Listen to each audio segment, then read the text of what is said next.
Insônia, Stephen King. Narração, Dani Bernardo. Capítulo 5. 1. Pense na coisa da seguinte maneira. Weiser recomeçou 5 minutos mais tarde. Encontravam-se numa lanchonete de estilo meio esotérico, chamada Daybreak Sundown. O lugar tinha plantas demais para o gosto de Ralph, que preferia as lanchonetes mais antiquadas que cheiravam a gordura e tinham cromados reluzentes. Mas a torta era gostosa e, embora o café não se enquadrasse nos padrões de Louis Chase, Louis preparava o melhor café que ele já provara, era quente e forte. E que maneira é essa? Ralph perguntou. Há certas coisas que a humanidade, homens e mulheres, sempre busca. Não é o tipo de coisa que aparece em livros de história e civismo, pelo menos não na maior parte deles. Refiro-me às coisas fundamentais. Um teto para se abrigar da chuva, 3 refeições por dia e uma cama, uma vida sexual decente, intestinos saudáveis. Mas talvez o mais fundamental seja isso de que você sente falta, meu amigo. Porque não há nada no mundo que se compare a uma boa noite de sono, não é mesmo? Puxa, você botou o dedo na ferida, disse Ralph. Weiser concordou com a cabeça. O sono é o herói esquecido e o médico do pobre. Shakespeare dizia que é o fio que tece a complicada trama do desvelo. Napoleão chamava-o de abençoado fim da noite. E Winston Churchill, um dos grandes insônios do século XX, considerava-o o único alívio que obtinha para suas depressões. Cito tudo isso em meus artigos, mas, em resumo, todas essas frases significam exatamente o que acabei de dizer. Não há nada no mundo que se compare a uma boa noite de sono. Você já passou por esse problema, não? Ralph perguntou inesperadamente. É por isso que você... Bem, porque está me tomando sob sua proteção? Joey Weiser sorriu. É isso que estou fazendo? Acho que sim. Bem, acho que posso conviver com essa ideia. A resposta é sim. Sofro de insônia desde os 13 anos de idade. Foi por isso que acabei fazendo não um, mas 2 trabalhos de pesquisa sobre o assunto. E como tem passado ultimamente? Weiser sacudiu os ombros. Até agora tenho tido um bom ano. Não o melhor, mas suportável. Durante uns 2 anos, na época dos meus 20, meu problema foi agudo. Ia me deitar às 10 da noite, adormecia por volta das 4 da madrugada, me levantava às 7 da manhã e me arrastava pelo dia fora, me sentindo um coadjuvante no pesadelo de alguém. A situação era tão conhecida de Ralph que suas costas e braços se arrepiaram. Agora vem a coisa mais importante que posso lhe dizer, Ralph. Por isso, preste bem atenção. Estou prestando. Você precisa acreditar que continua basicamente saudável, mesmo que se sinta uma merda a maior parte do tempo. O sono não é todo igual, sabe? Tem o sono bom e o sono ruim. Se você continua a ter sonhos coerentes e, talvez o mais importante, sonhos lúcidos, você continua a ter um bom sono. Sendo assim, uma receita de sonífero poderia ser a pior coisa do mundo para você no momento. E conheço Leishfield. Ele não é um cara mau, mas adora um receituário. É isso mesmo. Ralph concordou, pensando em Caroline. Se você contar a Leishfield que me contou a caminho daqui, ele vai lhe receitar um composto de benzodiazepina. Provavelmente Dalmane ou Restoril. Talvez Alcion ou até mesmo Valium. Você vai dormir, mas vai pagar um preço. Os compostos de benzodiazepina produzem dependência, deprimem a respiração e, o pior de tudo, no caso de sujeitos como você e eu, reduzem significativamente a fase REM do sono. Ou seja, a fase em que se sonha. Que tal a sua torta? Estou perguntando porque você quase não comeu. Ralph cortou um bom pedaço e engoliu-o sem degustar. Ótima, respondeu. Agora me diga por que a pessoa precisa sonhar para que o sono seja bom. Se soubesse a resposta, me aposentaria do comércio de pílulas e abriria um consultório de guru do sono. Weiser terminara a torta e agora usava o dedo indicador para recolher os farelos maiores que tinham restado no prato. A sigla REM significa movimento rápido dos olhos, é claro, e os termos sono REM e sono com sonhos se tornaram sinônimos na cabeça do público, mas ninguém sabe realmente qual a correlação entre o movimento dos olhos de quem dorme e os sonhos. Parece pouco provável que o movimento dos olhos indique observação ou rastreamento. Porque os pesquisadores registram muitos movimentos mesmo nos testes em que o paciente descreve sonhos bastante estáticos. Sonhos de conversa, como a que estamos tendo agora, por exemplo. Da mesma forma, ninguém sabe realmente porque aparentemente há uma clara correlação entre sonhos lúcidos e coerentes e o estado geral de sanidade mental. Quanto maior o número de sonhos deste tipo que a pessoa tem, tanto melhor ela parece estar. E quanto menor o número, tanto pior. Existe aí uma gradação real. Sanidade mental é uma expressão muito ampla. Ralph comentou cético. Weiser sorriu. Me faz lembrar o adesivo de uma campanha que vi em um para-choque há alguns anos. Apoia a sanidade mental ou te mato. Em todo caso, estamos falando de alguns componentes básicos e mensuráveis. Capacidade cognitiva, capacidade de resolver problemas, tanto por indução quanto por dedução. Capacidade de estabelecer correlações, memória. Minha memória anda péssima ultimamente, disse Ralph. Pensou na sua incapacidade de lembrar o telefone das informações sobre cinemas e na longa caçada ao último envelope de sopa no armário da cozinha. Você provavelmente está sofrendo de uma perda de memória temporária, mas sua barguilha está fechada, sua camisa está vestida pelo lado direito, e aposto que se lhe perguntasse o seu segundo nome, você saberia me dizer. Não estou menosprezando o seu problema, seria a última pessoa do mundo a fazer isso, mas estou lhe pedindo para mudar o seu ponto de vista por alguns instantes. Que pense em todas as áreas de sua vida em que você continua funcionando perfeitamente. Tudo bem. Esses sonhos lúcidos e coerentes apenas informam em que medida você está funcionando, quer dizer, como indicador de gasolina de um carro, ou realmente ajudam a pessoa a funcionar? Ninguém sabe ao certo, mas a resposta mais provável inclui duas possibilidades. No final da década de 1950, época em que os médicos começaram a suspender o uso de barbitúricos, o último realmente popular foi uma droga chamada talidomida. Alguns cientistas chegaram a sugerir que o sono bom, de que estamos falando, e os sonhos não tinham relação entre si. E daí? Os testes invalidaram essa hipótese. As pessoas que param de sonhar ou sofrem constantes interrupções nos sonhos apresentam todo tipo de problemas, inclusive perda de capacidade cognitiva e de estabilidade emocional, além de começarem a sofrer problemas de percepção, como a hiperrealidade. Mas além de Weiser, na extremidade do balcão, achava-se sentado um sujeito que lia um exemplar do News de Derry e tinha apenas as mãos e o cocuruto da cabeça visíveis. Usava um anel rosado, meio espalhafatoso, na mão esquerda. A manchete no alto da primeira página anunciava a defensora do aborto falará em Derry no próximo mês. Abaixo, em tipo ligeiramente menor, havia um subtítulo. Grupos pró-vida prometem organizar protestos. No centro da página havia uma foto colorida de Susan Day, que lhe fazia muito mais justiça do que as fotos do cartaz que Ralph vira na vitrine da Second Hand Rose e Second Hand Clutches. Naquelas ela parecia vulgar, talvez até um pouco sinistra. Nesta estava radiosa. Os longos cabelos cor-de-mel tinham sido puxados para trás. Seus olhos eram escuros, inteligentes, cativantes. Aparentemente o pessimismo de Hamilton Davenport fora injustificado. Susan Day, afinal, vinha a Derry. Então Ralph viu uma coisa que o fez esquecer Hen Davenport e Susan Day completamente. Uma aura azul acinzentada começou a se formar em torno das mãos do homem que lia o jornal e em torno do cocuruto de sua cabeça. Parecia particularmente viva em torno do anel ônix rosado que ele usava. Não escurecia o anel, parecia iluminá-lo, transformando a pedra em algo semelhante a um asteroide de um filme surrealista de ficção científica. Que foi que disse Ralph? Hã? Ralph afastou com esforço o olhar do anel rosado do homem que lia o jornal. Não sei. Eu estava falando? Acho que estava lhe perguntando o que era hiperrealidade. Percepção sensorial exacerbada, disse Weiser. O mesmo que viajar no LSD, sem precisar ingerir nenhuma substância química. Ah! Ralph exclamou, observando que a aura azul acinzentada começava a formar complicados desenhos, como os caracteres de um antigo alfabeto, na unha do dedo com que Weiser amassava os farelos. Inicialmente pareceram letras escritas em geada, depois frases escritas em névoa, e, por último, estranhos rostos ofegantes. Ele piscou e as formas desapareceram. Ralph, você ainda está aqui? Claro, sem a menor dúvida.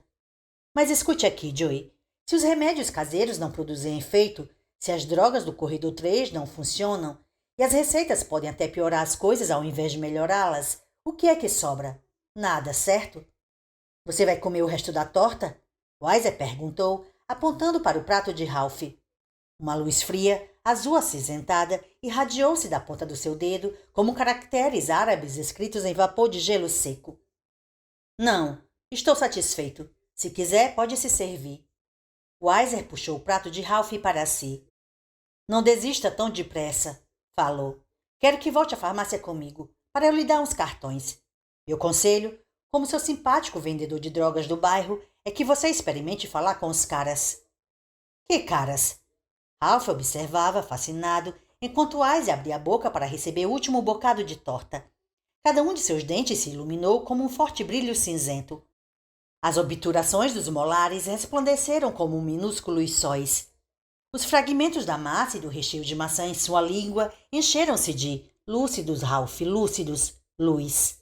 Então Weiser fechou a boca para mastigar e a luz desapareceu. James Roy Hong e Anthony Forbes. Hong é acupunturista e tem consultório na rua Kansas. Forbes é hipnotizador e atende no setor leste, rua Reze, acho. E antes que você grite charlatão, não vou gritar charlatão, disse Ralph em voz baixa. Sua mão se ergueu para tocar o olho mágico, que continuava a usar por baixo da camisa. Pode crer, não vou não. Então, ótimo. Aconselho você a experimentar o Hong primeiro. As agulhas metem medo, mas só doem um pouquinho. E ele descobriu algo que tem seu mérito.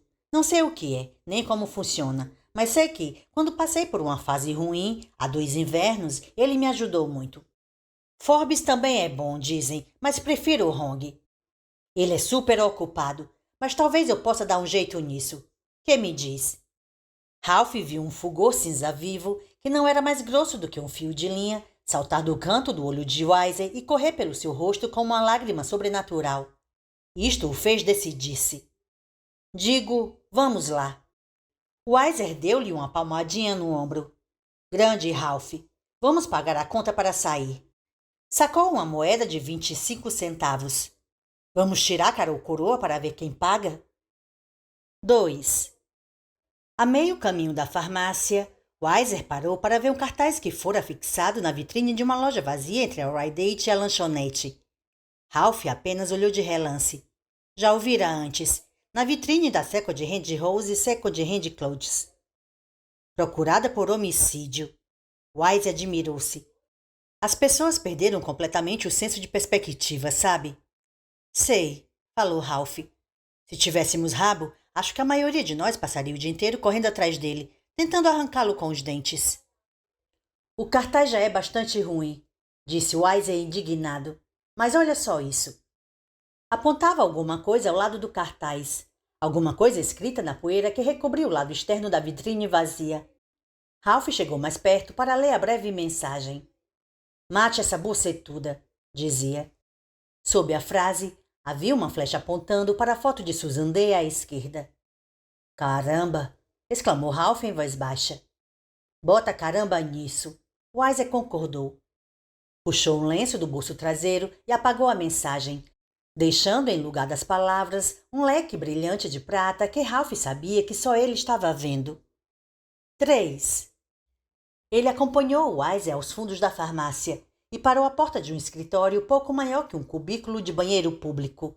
Enquanto Weiser se sentava no único móvel existente, um banquinho alto que teria parecido perfeito no escritório do avarento Ebenezer Scrooge, e discou para o consultório de James Roy Hong, acupunturista. Weiser ligou viva voz do telefone para que Ralph pudesse acompanhar a conversa. A recepcionista de Hong, alguém chamado Audra, que parecia conhecer Weiser de uma forma bem mais calorosa do que meramente profissional, primeiro disse que não seria possível o Dr. Hong atender pacientes novos até o fim de novembro. Os ombros de Ralph caíram. Weiser ergueu a mão aberta em sua direção. Espera aí, Ralph. E então começou a convencer Audra a encontrar, ou quem sabe criar, uma vaga para Ralph no começo de outubro. Era dali a quase um mês, mas era bem melhor do que esperar até depois do dia de ação de graças. Obrigado, Audra, Weiser disse. Continua de pé o nosso jantar hoje à noite? Continua. Ela respondeu. Agora desligue a droga do Viva Voz, Joey. Preciso dizer uma coisa só para você. Wise obedeceu, escutou e riu até lhe brotarem lágrimas nos olhos, que para Ralph pareceram lindas pérolas líquidas. Então deu 2 beijinhos no telefone e desligou. Tudo arranjado, falou, entregando a Ralph um pequeno cartão branco com a hora e o dia da consulta escrito num verso. 4 de outubro. Não é o ideal, mas realmente foi o melhor que ela pôde arranjar. Aldra é gente fina. Está ótimo. Tome o cartão do Anthony Forbes, caso queira procurá-lo nesse meio tempo. Obrigado, disse Ralph, recebendo o segundo cartão. Fico lhe devendo essa. A única coisa que você me deve é uma segunda visita para me dizer como correu a consulta. Estou preocupado. Sabe, há médicos que não receitam nada para insônia. Gostam de dizer que ninguém nunca morreu por falta de sono. Mas eu estou aqui para lhe dizer que o que eles dizem é um monte de merda. Ralph supôs que a notícia deveria assustá-lo, mas sentiu-se bastante firme, pelo menos por hora. As auras tinham desaparecido. Os lampejos cinza brilhantes nos olhos de Weiser, quando ele riu com a conversa da recepcionista de Hong, tinham sido os últimos. Começava a pensar que fora apenas uma fuga mental, resultado do extremo cansaço e da menção de Weiser à hiperrealidade. Havia uma outra razão para se sentir bem. Agora tinha uma consulta marcada com um médico que ajudara este homem a superar uma aflição semelhante. Ralph pensou que deixaria Hong lhe espetar agulhas até ficar parecido com um porco-espinho, se o tratamento lhe permitisse dormir até o sol nascer. E havia uma terceira razão. As auras cinzentas não tinham sido propriamente assustadoras. Tinham sido, assim, interessantes. As pessoas morrem o tempo todo por falta de sono, dizia Weiser. Embora o legista, em geral, acabe registrando suicídio no atestado de óbito, em vez de insônia. A insônia e o alcoolismo têm muito em comum, mas o principal é o seguinte. Ambos são doenças do coração e da mente e, quando se permite que siga seu curso, em geral, eles consomem o espírito muito antes de destruir o corpo. Portanto, é verdade. As pessoas morrem por falta de sono. Você está passando um momento perigoso e tem que se cuidar. Se começar a se sentir realmente esquisito, ligue para Leishfield. Está me ouvindo? Não faça cerimônia. Ralph fez uma careta. Acho que é mais provável que eu ligue para você. Weiser assentiu com a cabeça, como se esperasse tal resposta. O número abaixo do de Hong é o meu, falou. Surpreso, Ralph baixou os olhos para o cartão novamente. Havia um segundo número ali, ao lado das letras JW. Dia e noite, disse Weiser. Sério, você não vai incomodar minha mulher. Estamos divorciados desde 1983. Ralph tentou falar, mas descobriu que não podia. Só o que conseguiu emitir foi um sonzinho engasgado e desconexo. Engoliu com força, tentando limpar a garganta. Weiser viu que ele estava em dificuldades e deu-lhe uma palmada nas costas. Nada de choro na loja, Ralph. Espanta os grandes consumidores. Quer um lenço de papel? Não, estou bem. Sua voz saiu ligeiramente fraca, mas audível e praticamente sob controle. Weiser lançou-lhe um olhar crítico. Ainda não, mas vai ficar. A enorme mão de Weiser tornou a engolir a sua, e desta vez Ralph não se preocupou. Por ora, procure relaxar. E lembre-se de ser grato pelo sono que consegui dormir. Vou lembrar, e mais uma vez obrigado. Weiser acenou com a cabeça e voltou ao balcão de aviamentos de receitas. 4. Ralph tornou a descer pelo corredor 3. Virou à esquerda diante do formidável mostruário de camisinhas e saiu pela porta em que se lia obrigado por comprar na Rite Aid, acima do travessão médio da porta. A princípio, ele não achou nada de anormal na claridade ofuscante que o fez estreitar os olhos até quase fechá-los. Afinal, era meio-dia e talvez a drogaria tivesse estado um pouco mais escura do que reparara. Então tornou a arregalar os olhos e o ar entalou em sua garganta. Uma expressão de inesperado assombro espalhou-se pelo seu rosto. Era a expressão que um explorador poderia ter quando, ao abrir caminho por um matagal indiferenciado, depara com a fabulosa cidade perdida ou um acidente geológico extraordinário. Um penhasco de diamantes, talvez, ou uma cascata em espiral. Ralph encolheu-se contra uma caixa de correio azul, fincada a um lado da porta da drogaria, ainda sem respirar, os olhos correndo nervosamente da direita para a esquerda, enquanto o cérebro que os comandava tentava compreender a maravilhosa e terrível notícia que estava recebendo. As auras tinham voltado, mas isso era mais ou menos o mesmo que dizer que o Havaí era um lugar onde não se precisava usar sobretudo. Desta vez a luz estava em toda parte, chocante e fluida, estranha e bela. Ralph só tivera uma experiência na vida remotamente parecida com esta. Durante o verão de 1941, o ano em que completara 18 anos, tinha viajado de carona de Derry até a casa de um tio em Poughkeepsie, Nova York, a uma distância de uns 600 e poucos quilômetros. No anoitecer do segundo dia na estrada, um temporal o fizera sair correndo para o abrigo mais próximo, um estábulo em ruínas que oscilava feito um bêbado na extremidade de uma comprida plantação de forragem. Naquele dia, gastara muito mais tempo andando a pé do que de carro e adormeceu profundamente, mesmo antes que o trovão parasse de sacudir o céu, em uma das baias para cavalos há muito abandonada. Acordara no meio da manhã seguinte, após 14 horas seguidas de sono, e olhara ao seu redor absolutamente admirado, sem ao menos saber ao certo nos primeiros instantes onde se encontrava. Só sabia que era um lugar escuro, de cheiro agradável, e que o mundo acima e tudo em volta rachara em brilhantes fendas de luz. Então, lembrou-se de ter se abrigado em um estábulo e lhe ocorreu que a estranha visão era produzida pelas frestas nas paredes e no teto sob o radioso sol de verão. Só isso e nada mais. Contudo, sentara-se ali mudo e de assombro, pelo menos 5 minutos.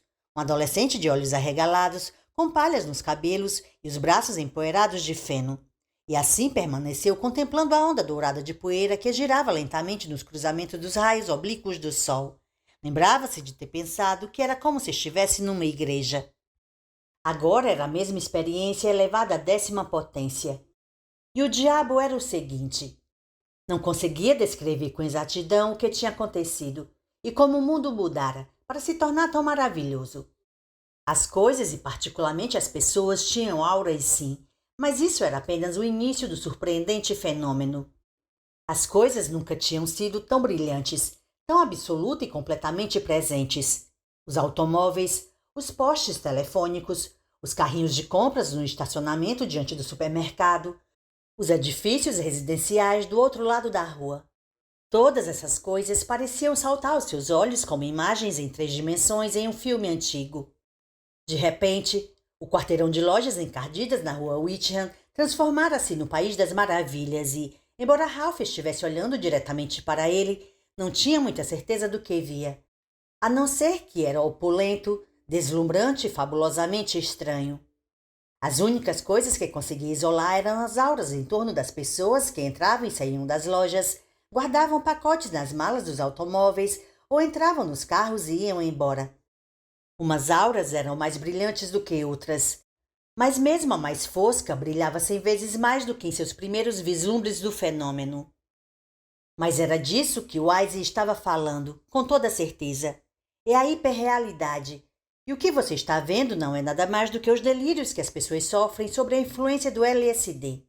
O que você está vendo é apenas mais um sintoma de sua insônia, nem mais nem menos. Olhe para isso, Ralph, e maravilhe-se o quanto quiser. É maravilhoso, só não acredite no que vê. Não precisou, porém, dizer a si mesmo que se maravilhasse. Havia maravilhas por toda parte. Um caminhão de padaria manobrava para sair de uma vaga diante do Daybreak Sundown, e uma substância brilhante marrom, quase cor de sangue seco, saía pelo cano de descarga. Não era fumaça nem vapor, mas tinha características dos dois. O brilho subia gradualmente, desenhando picos suaves, como um gráfico de eletroencefalograma. Ralph baixou os olhos para o chão e viu as marcas dos pneus do caminhão impressas no concreto, naquele mesmo tom de marrom. O caminhão acelerou ao deixar o estacionamento, e o rastro gráfico fantasmagórico que saía pelo escape acompanhou a aceleração, tornando-se vermelho vivo como sangue arterial. Havia excentricidades semelhantes por toda parte, fenômenos que se interceptavam em trajetórias oblíquas e faziam Ralph relembrar a luz que entrara pelas frestas do telhado e das paredes naquele estábulo do passado. Mas a verdadeira maravilha eram as pessoas, e era em torno delas que as auras pareciam mais claramente definidas e reais. Um empacotador saiu do supermercado, empurrando um carrinho de compras e caminhava numa nuvem branca tão brilhante que parecia estar sob um projetor de luz. Em contraposição, a aura da mulher ao seu lado era fosca, um verde cinza cor de queijo que já começou a mofar. Uma moça chamou o empacotador da janela aberta do Subaru e acenou. Ao acenar, sua mão esquerda deixou marcas brilhantes no ar, rosadas como algodão doce. Esmaeciam praticamente ao aparecer. O empacotador riu e retribuiu o aceno. Sua mão esquerda deixou uma marca branco-amarelada. Pareceu a Ralph a nadadeira de um peixe tropical. A marca também foi desaparecendo, embora mais lentamente. O temor de Ralph diante dessa visão confusa e brilhante era considerável, mas por ora, pelo menos, ceder o primeiro plano ao assombro, à admiração e ao simples espanto. Era mais bonita do que qualquer coisa que tivesse visto na vida. Mas não é real, alertou a si mesmo. Lembre-se disto, Ralph. Ele prometeu que tentaria, mas, no momento, a voz que o alertava parecia muito distante. Agora ele reparava em mais uma coisa. Havia um fio daquele brilho nítido emergindo da cabeça de cada pessoa que via. Subia como uma fita, uma serpentina vivamente colorida, até desbotar e sumir. Em algumas pessoas, o ponto de dissolução ficava 1,5 metros acima da cabeça. Em outras, atingia 3 ou até 4,5 metros. Na maioria dos casos, a cor do fio luminoso e ascendente combinava com o restante da aura. Branco brilhante no caso do empacotador, verde cinza no caso da freguesa a seu lado, por exemplo. Mas havia algumas exceções marcantes. Ralph viu um fio vermelho ferrugem subir de um homem de meia-idade que caminhava envolto em uma aura azul escura, e uma mulher com uma aura cinza clara, cujo fio ascendente era surpreendente e ligeiramente assustador tom de magenta. Em alguns casos, 2 ou 3, não muitos, os fios ascendentes eram quase pretos. Ralph não gostou destes e reparou que os donos desse fio-balão, o nome lhe veio simples e instantaneamente, invariavelmente pareciam doentes. Claro que estão. Os fios de balões são um indicador de saúde e doença em alguns casos. Como as auras Killian que fascinavam as pessoas no final da década de 60 e o início da de 70. Ralph, outra voz preveniu. Você não está realmente vendo essas coisas, certo? Quero dizer, detesto ser chato, mas haveria ao menos uma possibilidade de que o fenômeno fosse real? De que sua insônia persistente, somada à influência estabilizadora dos seus sonhos lúcidos e coerentes, tivessem lhe permitido vislumbrar uma dimensão fabulosa fora do alcance da percepção comum? Pare, Ralph, agora mesmo. Você tem que superar isso ou vai acabar no mesmo barco que o coitado do Ed de Pinot. Pensar em Ed disparou uma associação, alguma coisa que o rapaz dissera no dia em que fora preso por espancar a mulher. Mas antes que Ralph conseguisse defini-la, uma voz falou quase a seu cotovelo esquerdo. Mãe? Mamãe? Podemos comprar rosquinhas de nozes e mel outra vez? Veremos quando estivermos lá dentro, meu bem. Uma jovem mãe e um garotinho passaram à sua frente, de mãos dadas. Fora o menino, que parecia ter 4 ou 5 anos, que falara. A mãe caminhava envolvida em um manto quase ofuscantemente branco. O fio de balão que subia de seus cabelos louros também era branco e muito largo. Lembrava mais a fita de uma embalagem de luxo para presente do que um fio. Elevava-se a uma altura de no mínimo 30 metros e acompanhava-a um pouco atrás, quando a mulher caminhava. Isso fez Ralph pensar em adereços de casamentos, caudas, véus, saias volumosas e diáfanas. A aura do filho era de um saudável azul escuro que beirava o violeta e, quando os dois passaram, Ralph observou uma coisa fascinante. Fios de aura também saíam de suas mãos entrelaçadas, brancos da mulher, azul escuros do garoto. Subiam enroscados até desbotar e desaparecer. Mãe e filho, pensou Ralph. Havia algo perfeito, simplesmente simbólico naqueles 2 fios que se enroscavam um no outro, como uma videira subindo por uma estaca. Contemplar os 2 enchia seu coração de alegria. Piegas, mas era exatamente o que sentia. Mãe e filho, branco e azul. Mamãe, o que aquele homem está olhando? O olhar que a mulher lançou a Ralph foi breve, mas ele viu o jeito com que seus lábios se afinaram e se contraíram antes dela se afastar. E o mais importante, Viu a aura brilhante que a envolvia inesperadamente escurecer, retrair-se e ganhar espirais vermelho escuras. Esta é a cor do medo, Ralph pensou. Ou talvez da raiva. Não sei, Tim. Vamos, pare de morrinhar. E começou a apressá-lo, seu rabo de cavalo sacudindo para diante e para trás e desenhando no ar pequenos leques cinzentos, tintos de vermelho. Lembraram a Ralph os arcos que os limpadores de para-brisas por vezes deixavam nos vidros sujos dos carros. Ei, mamãe, dá um tempo. Pare de puxar. O garotinho tinha que correr para acompanhá-la. A culpa é minha, pensou Ralph, e a imagem dele, que a jovem mãe devia ter visto, passou por sua cabeça. Um sujeito velho, o rosto cansado, grandes olheiras roxas sob os olhos. Parado, encolhido, junto à caixa do correio na entrada da farmácia Redate, olhando fixamente para ela e o garotinho, como se os dois fossem as coisas mais extraordinárias do mundo. O que a senhora quase é, se ao menos soubesse. Aos olhos dela, devia ter parecido o maior tarado de todos os tempos. Ele precisava se livrar daquela coisa. Fosse realidade ou alucinação, não importava. Precisava fazê-la desaparecer. Senão, alguém ia chamar os tiras ou os homens com redes de caçar borboletas. Pelo que sabia, a bonita mamãe poderia estar fazendo a primeira parada em um dos telefones logo à entrada principal do supermercado. Ele se perguntava como é que se fazia desaparecer uma coisa que, para começar, achava-se apenas em nossa mente, quando percebeu que seu desejo já se realizara. Fosse fenômeno psíquico ou alucinação perceptiva, simplesmente desaparecer enquanto Ralph pensava na aparência terrível que teria tido para a jovem e bonita mãe. O dia recuperara sua luminosidade de verão, o que era maravilhoso, mas muito distante daquele fulgor transparente que impregnara tudo. As pessoas que cruzavam o estacionamento da pequena área comercial voltaram a ser apenas pessoas. Nada de auras, nada de fios de balões, nada de fogos de artifício. Apenas pessoas a caminho do Shopping Save para comprar comida, ou apanhar o último lote de fotografias do verão no Photomat, ou pegar um café para a viagem no Daybreak Sundown. Umas até poderiam estar entrando disfarçadamente na Rite para comprar uma caixa de camisinhas ou, Deus nos abençoe e guarde, um sonífero. Apenas cidadãos comuns e habituais de Derry, tratando de seus assuntos comuns e habituais. Ralph soltou a respiração presa num forte suspiro e se preparou para uma onda de alívio. O alívio realmente sobreveio, mas não foi a grande onda que esperava. Não fazia sentido recuar no último instante do limiar da loucura. Não fazia sentido chegar tão próximo de qualquer limiar. Contudo, ele compreendia perfeitamente que não poderia viver muito tempo em um mundo tão brilhante e maravilhoso sem pôr em perigo sua sanidade.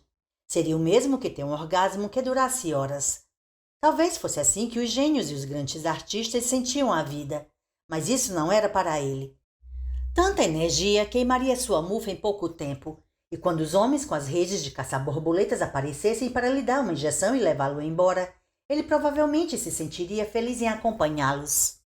A emoção mais prontamente identificável que sentia no momento não era alívio, mas uma espécie de melancolia agradável que lembrava de ter experimentado algumas vezes após uma transa quando era muito jovem. A melancolia não era profunda, mas ampla, e parecia preencher os espaços vazios de seu corpo e de sua mente da mesma maneira que uma inundação ao recuar deixa uma camada de rico e fofo adubo. Perguntava se voltaria até outro momento de revelação estimulante e assustador. Achou que a possibilidade era bastante boa, pelo menos até o próximo mês, quando James Roy Hong espetaria nele as agulhas. Ou talvez até Anthony Forbes começar a balançar o relógio de ouro diante de seus olhos e lhe dizer que estava sentindo muito sono. Era possível que nem Hong nem Forbes obtivessem o menor êxito em curar sua insônia, mas, se um deles o curasse, Ralph imaginava que pararia de ver auras e fios de balões depois da primeira boa noite de sono. E após um mês e tanto de noites de descanso, provavelmente esqueceria que isso tivesse acontecido. De sua parte, essa era uma excelente razão para sentir uma pontinha de melancolia. É melhor começar a se mexer, cara. Se por acaso seu novo amigo espiar pela janela da drogaria e vir você parado aqui que nem um panaca, é provável que chame os homens com as redes pessoalmente. É mais provável que chame o Dr. Leishfield, murmurou Ralph e atravessou o estacionamento em direção à Avenida Harris. 5. Ele meteu a cabeça pela porta da casa de Lois e chamou. Oh, alguém em casa? Vamos entrando, Ralph. Lois respondeu. Estamos na sala. Ralph sempre imaginara que a toca de um gnomo seria bem parecida com a casinha de Louis Chase, mais ou menos a meio quarteirão do mercadinho, na descida da rua. Arrumada e atulhada de móveis, um pouquinho escura talvez, mas escrupulosamente limpa.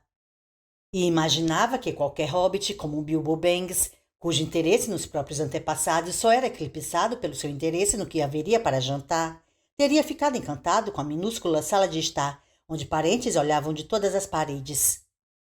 O lugar de honra, em cima da televisão, era ocupado por uma fotografia colorizada de um homem a quem Louis sempre se referia como o Sr. Chase. McGovern sentava-se curvado para a frente no sofá, com um prato de macarronada equilibrado nos joelhos ossudos. A televisão estava ligada e um programa de auditório anunciava, com estardalhaço, o sorteio dos prêmios. O que é que ela quer dizer com esse estamos na sala? Ralph perguntou, mas antes que McGovern pudesse responder, Louis entrou com um prato fumegante nas mãos. Tome, disse. Sente-se e coma. Liguei para Simone e ela falou que provavelmente aparecerá no telejornal do meio-dia. Poxa, Louis, você não precisava ter se incomodado. Protestou aceitando o prato, mas seu estômago discordou com veemência quando o cheiro de cebolas e queijo curtido chegou às suas narinas. Deu uma olhada no relógio da parede, apenas visível entre fotografias de um homem de casaco de pele de coati e de uma mulher com a cara dos anos 20, e se espantara de ver que faltavam 5 para o meio-dia. Apenas meti umas sobras no micro-ondas, ela disse. Algum dia, Ralph, vou cozinhar para você. Agora sente-se. Não em cima do meu chapéu, falou McGovern, sem tirar os olhos do sorteio. Apanhou o chapéu que estava no sofá, deixou-o cair no chão a seu lado e continuou a comer sua porção de gratinado que desaparecia rapidamente. Está muito gostoso, Lois. Muito obrigada.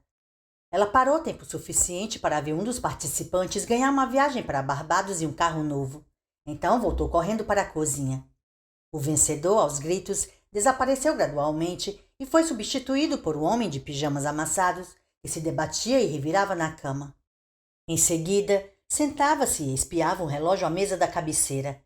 Os ponteiros indicavam 3h18 da madrugada, uma hora que se tornara íntima para Ralph. Não consegue dormir? O anunciante perguntava penalizado. Cansado de passar as noites em claro? Uma pilulazinha luminosa entrava planando lentamente pela janela do quarto do insone. Pareceu a Ralph o menor disco voador do mundo e não o surpreendeu que fosse azul. Ralph sentou-se ao lado de McGovern. Embora ambos fossem bem magros, esquelético talvez descrevesse Bill melhor, os dois ocuparam praticamente todo o sofá. Louis entrou com seu prato e se sentou na cadeira de balanço junto à janela. Sobrepondo-se à música enlatada e aos aplausos do auditório que marcavam o fim do programa, uma voz de mulher falou. Lisette Benson anunciando o principal destaque do telejornal do meio-dia. Conhecida defensora dos direitos femininos aceita convite para falar em Derry. Provoca protestos e 6 prisões numa clínica local. E ainda a previsão do tempo com Chris Altoberg e os esportes com Bob McClanahan. Fique ligado. Ralph meteu um bocado de macarronada na boca, ergueu os olhos e viu que Lois o observava. Está bom? Perguntou. Uma delícia, respondeu, e era verdade, mas ele pensou que, naquele momento, uma boa porção de espaguete fria, servida diretamente da lata, teria tido o mesmo sabor. Ele não estava apenas com fome, estava faminto. Veauras aparentemente queimava muitas calorias. O que aconteceu, muito resumidamente, foi o seguinte, disse McGovern, engolindo o último bocado do almoço e descansando o prato ao lado do chapéu. Uns 18 manifestantes apareceram do lado de fora da Womancare às 8h30 desta manhã, quando os funcionários estavam chegando para trabalhar. Simone, a amiga de Lois, disse que eles se intitulavam os Amigos da Vida, mas o núcleo do grupo são os excêntricos e malucos que pertenciam ao pão de cada dia. Ela contou que um deles era Charles Pickering, o sujeito que os tiras parecem ter surpreendido preparando uma bomba para jogar no prédio no final do ano passado. A sobrinha de Simone disse que a polícia só prendeu umas 4 pessoas. Parece que calculou meio por baixo. E o Ed estava realmente entre eles? Ralph perguntou. Estava. Louis confirmou. e também foi preso.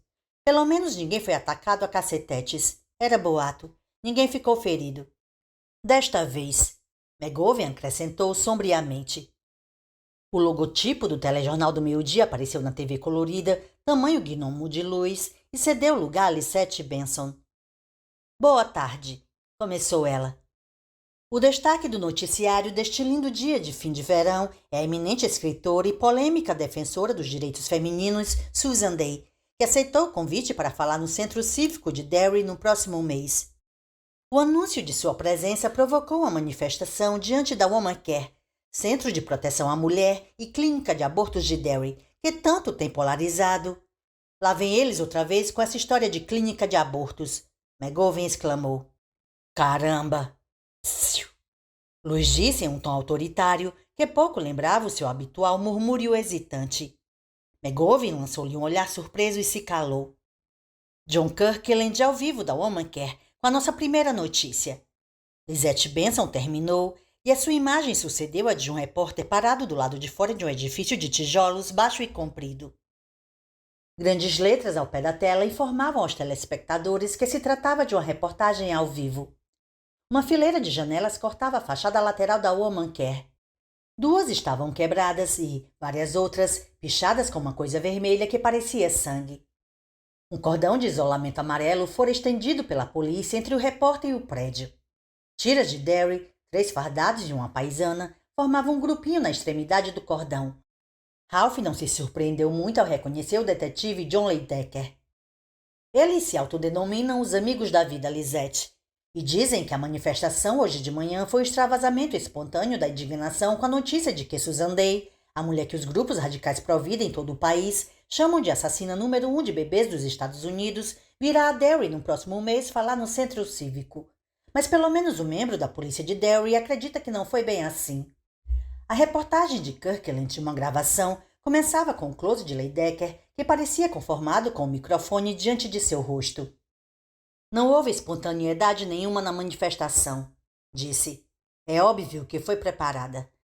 Provavelmente estão aguardando praticamente a semana inteira, desde que receberam o aviso de que Susan Day concordou em vir a Derry e se prepararam à espera de que a notícia saísse nos jornais, o que aconteceu hoje de manhã.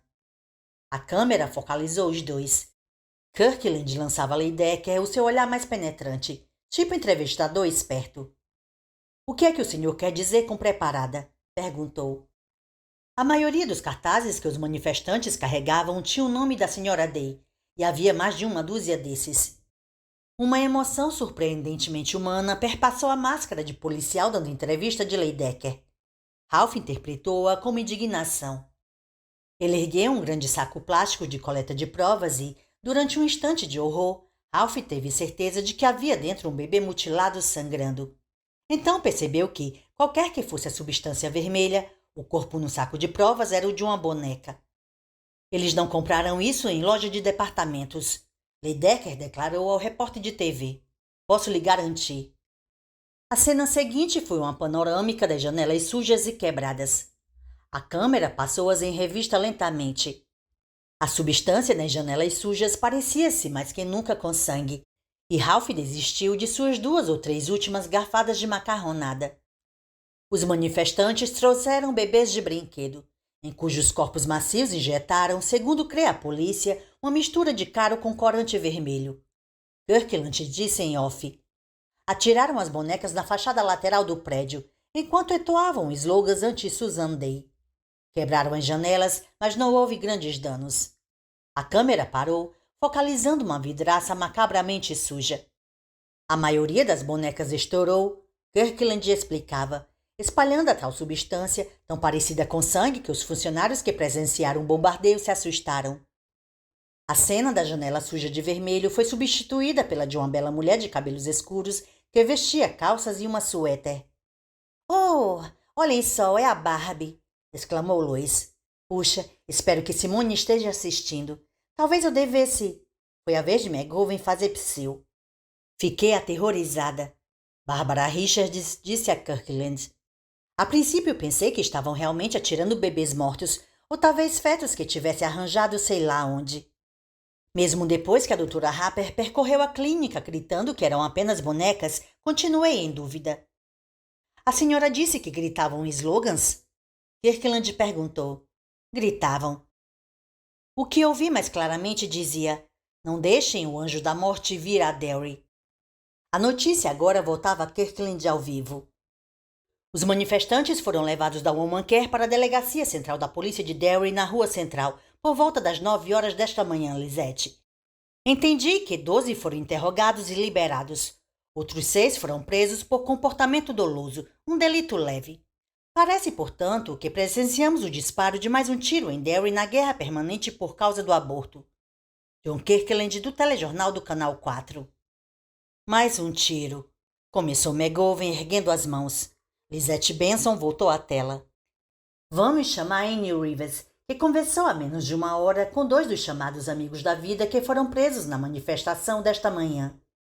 Annie Rivers encontrava-se diante da delegacia de polícia da Rua Central, com Ed de Pinot de um lado e um indivíduo de cavanhaque, alto e macilento, do outro.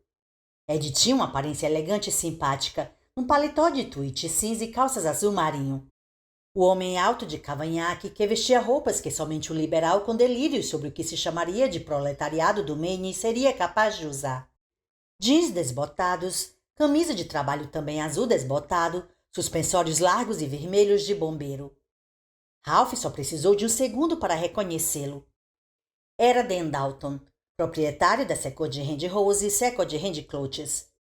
A última vez em que Ralph o vira, ele estava parado atrás de guitarras e gaiolas de passarinhos penduradas na vitrine de sua loja, gesticulando para a Davenport como se dissesse: estou cagando para o que você pensa.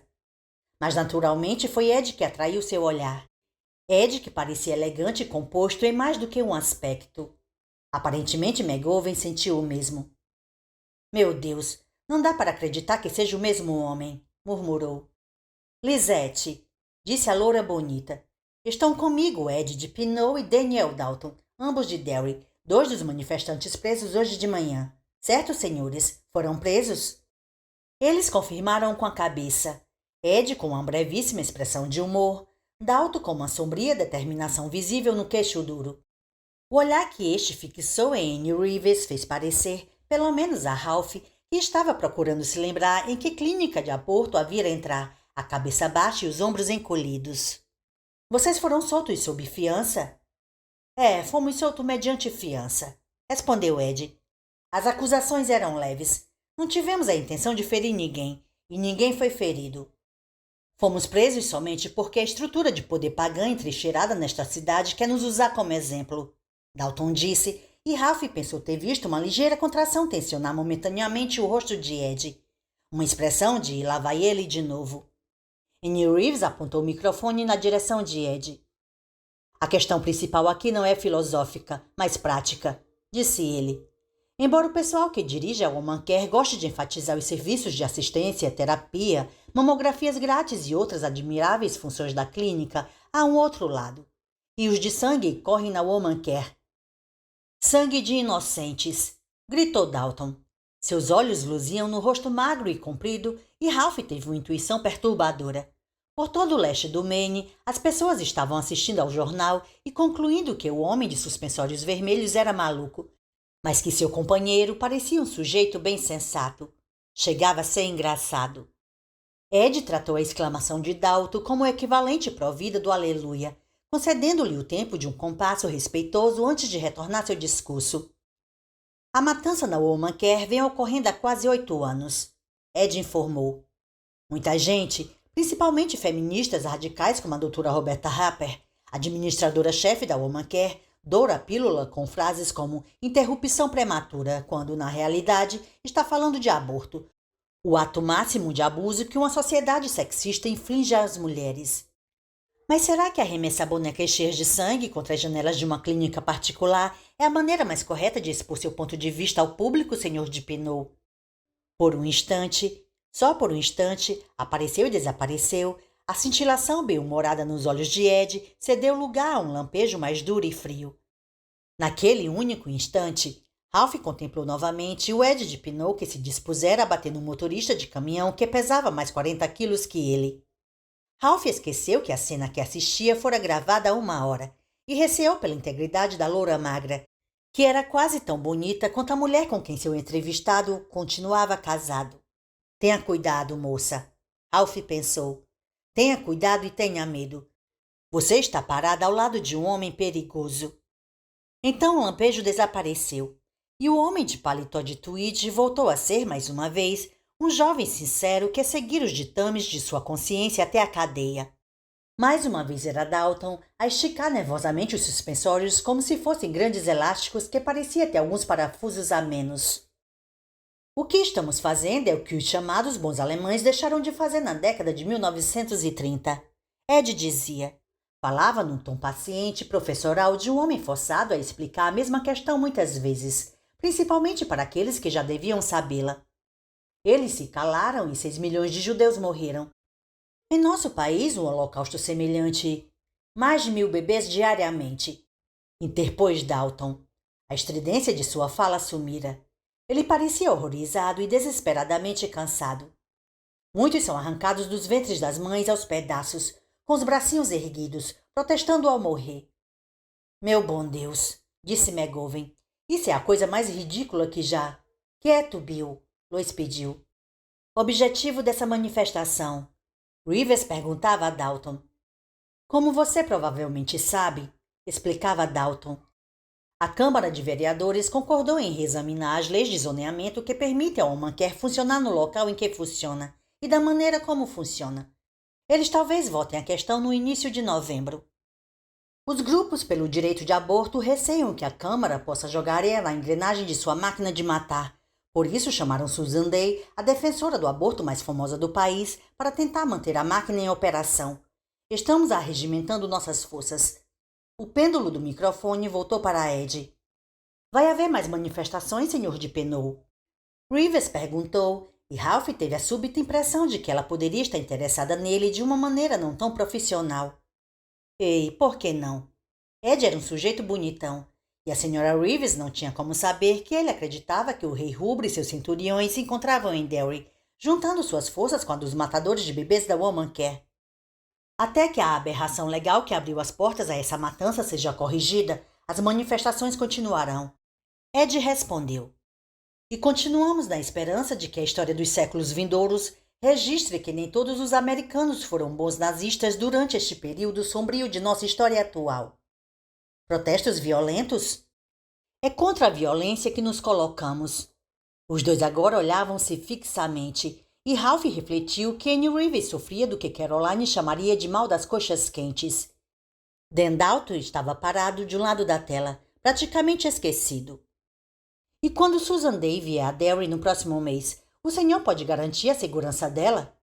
Ed sorriu e mentalmente Ralph o viu como vira naquela tarde quente de agosto, há menos de um mês. Ajoelhado, com as mãos apoiadas em cada lado dos ombros de Ralph, soprando. Eles queimam os fetos em Newport, em sua cara. Ralph estremeceu. Em um país em que milhares de crianças são sugadas dos ventres das mães pelo equivalente médico de um aspirador de pó industrial, não acredito que alguém possa garantir nada, respondeu Ed. Annie Reeves olhou-o incerta por um momento, como se decidisse se queria ou não fazer outra pergunta, talvez sobre seu número de telefone, e então virou-se de frente para a câmera. Annie Reeves, na Delegacia Central de Polícia em Derry, falou. Lisette Benson reapareceu, e algo zombeteiro no trejeito de sua boca fez Ralph pensar que talvez ele não tivesse sido o único a perceber a atração entre entrevistador e entrevistado. Continuaremos a acompanhar essa história durante o dia de hoje, disse. Não deixem de sintonizar o nosso canal às 6 e nos telejornais da noite. Em Augusta, a governadora Greta Powers respondeu à acusação de que pode ter. Louis se levantou e desligou a TV. Por um momento, ficou parado olhando fixamente a tela que escurecia, até que soltou um pesado suspiro e se sentou. Tenho compota de uva, falou. Mas depois do que vimos, será que alguém vai querer? Os dois homens sacudiram a cabeça. McGovern olhou para Ralph e disse. Foi de apavorar. Ralph concordou com a cabeça. Não parava de pensar no jeito como Ed andava para frente e para trás em meio à chuva produzida pelo regador automático, rompendo o arco-íris com o corpo, batendo o punho na palma da mão aberta. Como podem ter soltado Ed sob fiança e em seguida entrevistarem-no no telejornal como se ele fosse um ser humano normal? Lois perguntou indignada.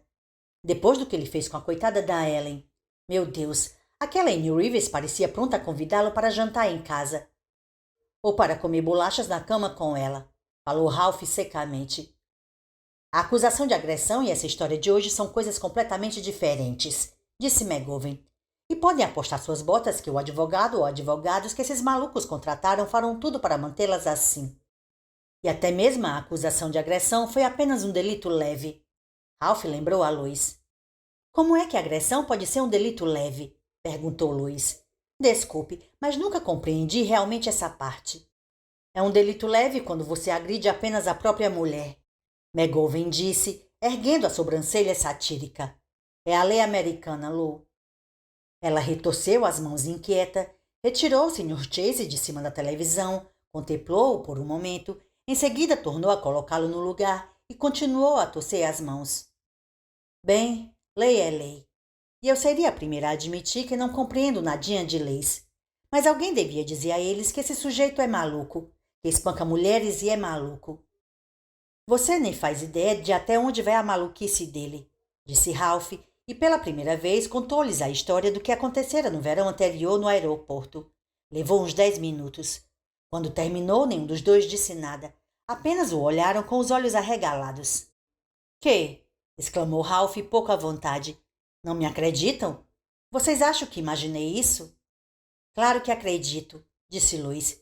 Eu estava, bem, espantada e assustada. — Ralph, acho que você devia passar essa história para John Leidecker, falou McGovern. Não acho que ele possa fazer drogas nenhuma com ela, mas, considerando os novos coleguinhas de Ed, acho que ele devia ter essa informação. Ralph pensou cuidadosamente, em seguida concordou com a cabeça e se pôs de pé. Não há melhor hora do que essa, disse. Quer vir, Lois? Ela pensou um pouco, depois sacudiu a cabeça. Estou exausta, disse. Meio... Como é que a garotada diz hoje em dia? Meio podre. Acho que vou pôr os pés para cima um pouco, tirar um cochilo. Faz bem, concordou Ralph. Você parece mesmo esgotada. Obrigado por nos alimentar. Impulsivamente, curvou-se e beijou-a no canto da boca. Lois ergueu os olhos para ele com grata surpresa. 6. Ralph desligou a própria televisão mais de 6 horas depois, quando Lisette Benson terminou o telejornal da noite e passou a palavra ao comentarista de esportes. A manifestação na Womancare fora relegada a segundo plano. A grande notícia da noite era a continuada alegação de que a governadora Greta Powers usara cocaína quando estudante de graduação. E não havia nenhuma novidade, exceto que Dan Dalton agora fora identificado como o cabeça dos amigos da vida. Ralph achou que testa de ferro era provavelmente uma palavra melhor. Será que Ed já assumira de fato o comando? Se não assumira, Ralph imaginava que assumiria dentro de pouco tempo, até o Natal no máximo. Uma pergunta potencialmente mais interessante era o que os patrões de Ed pensavam de suas peripécias legais na estrada de Derry. Ralph tinha a impressão de que estariam se sentindo muito menos à vontade com o que ocorrera hoje do que com a acusação de agressão doméstica do mês anterior. Ralph lera, ainda recentemente, que os laboratórios Hawke em breve se tornariam o 5º centro de pesquisas no nordeste do país a trabalhar com tecido fetal. Provavelmente a diretoria não aplaudiria a informação de que um de seus pesquisadores fora preso arremessando bonecas cheias de sangue contra a fachada de uma clínica que fazia abortos. E se soubesse como ele era maluco... Quem vai contar a eles, Ralph? Você? Não. Isso era um passo além do que estava disposto a dar, pelo menos por hora. Diferentemente de ir à delegacia de polícia com McGovern para conversar com John Leidecker sobre o incidente do verão anterior, insistir nisso cheirava perseguição. Era mesmo que escrever mate essa piranha ao lado do retrato de uma mulher com cujas opiniões não se concordava. Isso é besteira e você sabe muito bem. Não sei de nada, falou, levantando-se e chegando até a janela. Estou cansado demais para saber de alguma coisa.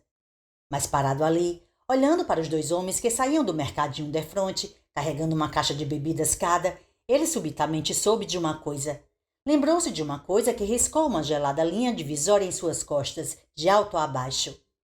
Hoje de manhã, Quando saía da Rydate e fora assaltado pelas auras e pela sensação de ter alcançado um novo nível de consciência, dissera a si mesmo repetidamente para usufruir, mas não acreditar, que se não conseguisse estabelecer essa distinção crítica, era capaz de terminar no mesmo barco de Ed de Pinot.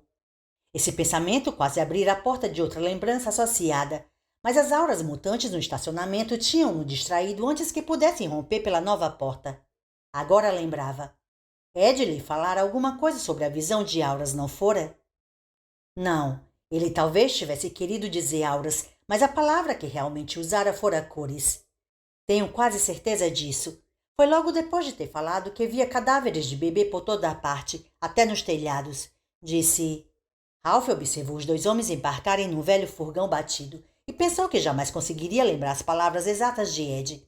Estava demasiado cansado. Então, quando o furgão partiu, deixando uma esteira de fumaça pelo caminho, isso lhe lembrou o vermelho vivo que vira saindo do escape do caminhão da padaria naquela tarde. Outra porta se abriu e a lembrança voltou. Ele disse que às vezes o mundo estava cheio de cores. Ralph falou para o apartamento vazio. Mas que num determinado ponto tudo começava a escurecer. Acho que foi isso. Estava chegando perto, mas seria só isso? Ralph achou que tinha havido pelo menos mais outra coisa no discurso de Ed, mas não se lembrava o quê. E será que fazia diferença? Seus nervos indicavam veementemente que sim. A linha gelada em suas costas não só se alargara, como se aprofundara.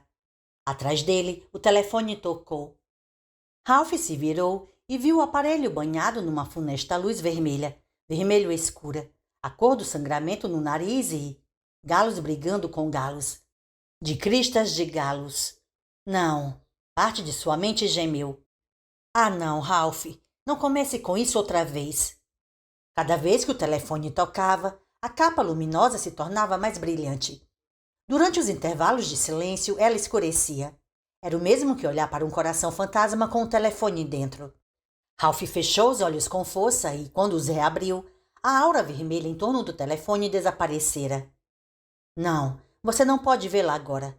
Não tenho certeza, mas acho que você talvez tenha desejado que ela desaparecesse, como num sonho lúcido.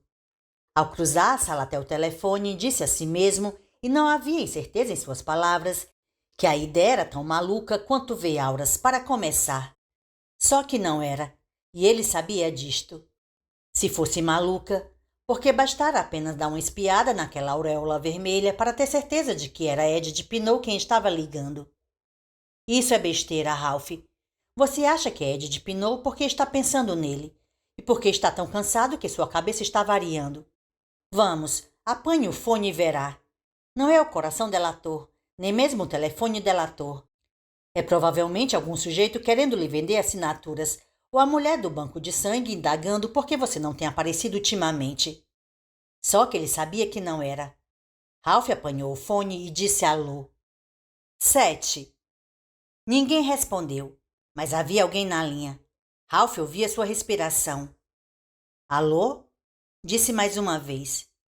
Não recebeu resposta imediata e estava prestes a dizer vou desligar agora quando Ed de Pinot falou. Estou ligando para falar de sua língua, Ralph. Ela está tentando metê-lo em apuros. A linha gelada entre suas omoplatas já não era uma linha.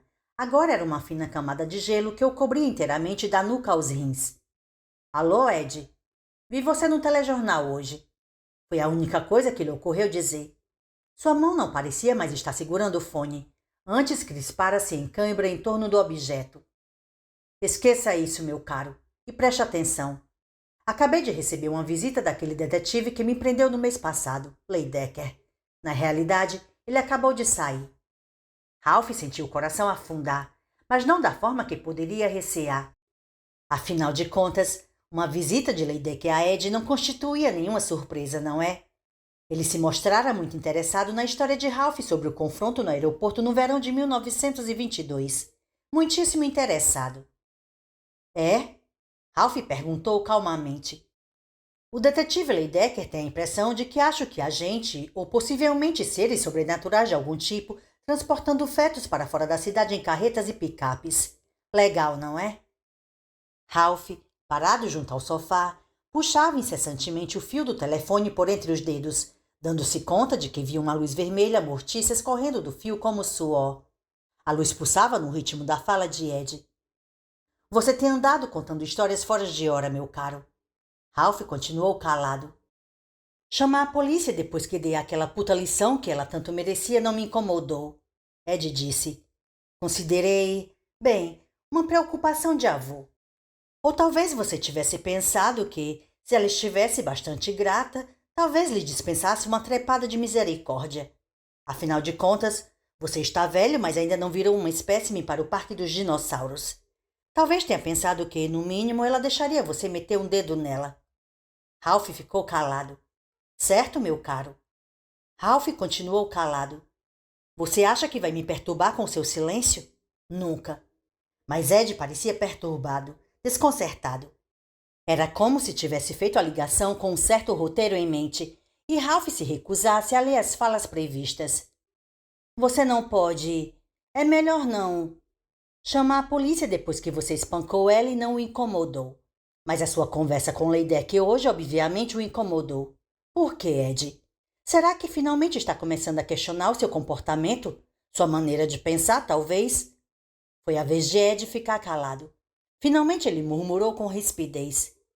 Se não levar meu aviso a sério, Ralph, será o pior erro. Ah, claro que o levo a sério, respondeu Ralph. Vi o que você fez hoje. Vi o que fez a sua mulher no mês passado. E vi o que você fez no aeroporto há 1 ano. Agora a polícia sabe. Já o escutei, Ed. Agora você vai me escutar. Você está doente. Você tem uma espécie de colapso nervoso. Está tendo delírios. Não preciso ouvir as suas besteiras. Ed interrompeu-o quase aos gritos. Não, não precisa. Pode desligar. Afinal, é você que está pagando a ligação. Mas até que desligue, vou continuar martelando em seus ouvidos. Porque eu gostava de você, Ed. E quero voltar a gostar. Você é um sujeito inteligente, com ou sem delírios. E acho que está me entendendo. Leidecker sabe. E Leidecker vai ficar observando Você já está vendo cores? Ed perguntou. Sua voz recuperara a calma. No mesmo instante, o brilho vermelho que envolvia o fio do telefone desapareceu. Que cores? Ralph perguntou finalmente. Ed fingiu não ouvir a pergunta. Você disse que gostava de mim. Bem, gosto de você também. Sempre gostei de você. Por isso vou lhe dar um conselho muito valioso. Você está entrando em águas fundas e existem coisas submersas na correnteza que você nem sequer pode conhecer. Você acha que estou louco, mas quero lhe dizer que você não sabe o que é loucura. Não tem a mínima ideia. Mas terá se continuar a se meter em coisas que não são de sua conta.